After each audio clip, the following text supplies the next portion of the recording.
So now that you can kind of understand what we're doing, where we're explaining what the figurative language is, now we got to see how it adds to the tone.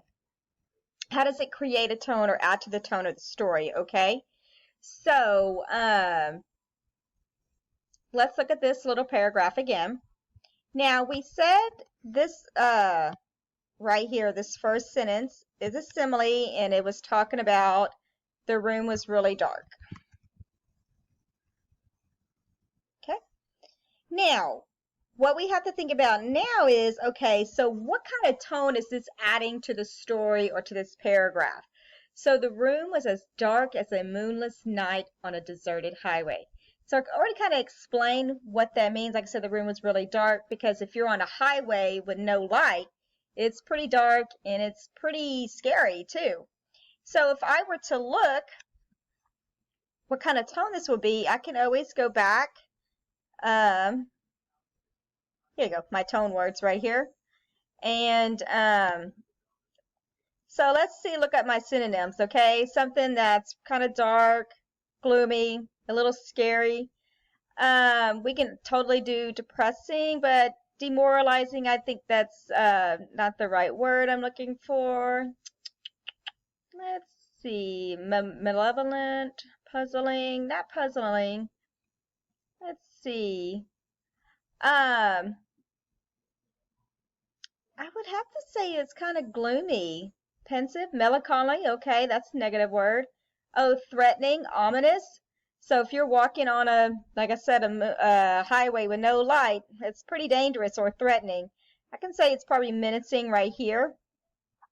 Bleak, depressing.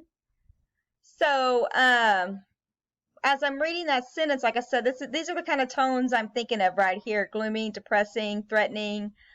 I don't see dangerous on here, but I would definitely add dangerous on here. And so when I go back over here, I'm going to say that the tone that it's creating is a negative, maybe dangerous tone. I really like the word ominous. I'm going to change dangerous to ominous. Because ominous just means danger ahead or something's threatening. It's lurking. So I'm going to say a negative, maybe ominous tone right here.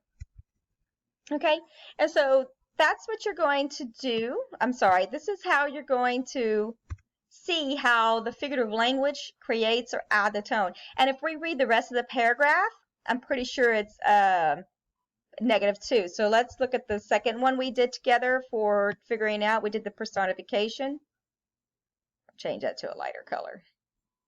That's still pretty dark. Hang on. There we go. That's light pink color.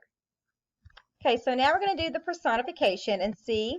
We said that the wind howled a scary moan while the rain beat against the window. And we said that the wind was either blowing really hard or fast. And so now let's look at the tone. So the wind howled a scary moan while the rain beat against the windows. So I can already see it's using howled, a scary moan. The rain beat against the windows. So once again, this to me is a very negative tone that it's adding and creating to this story so far, or to this part of the story.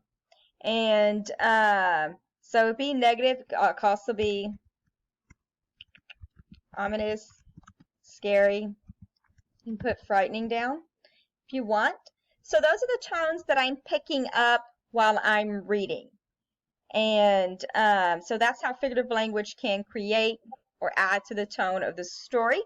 And you're going to do this you're going to fill out these charts. And so you're going to, on the next slide, you're going to do one on your own with 11.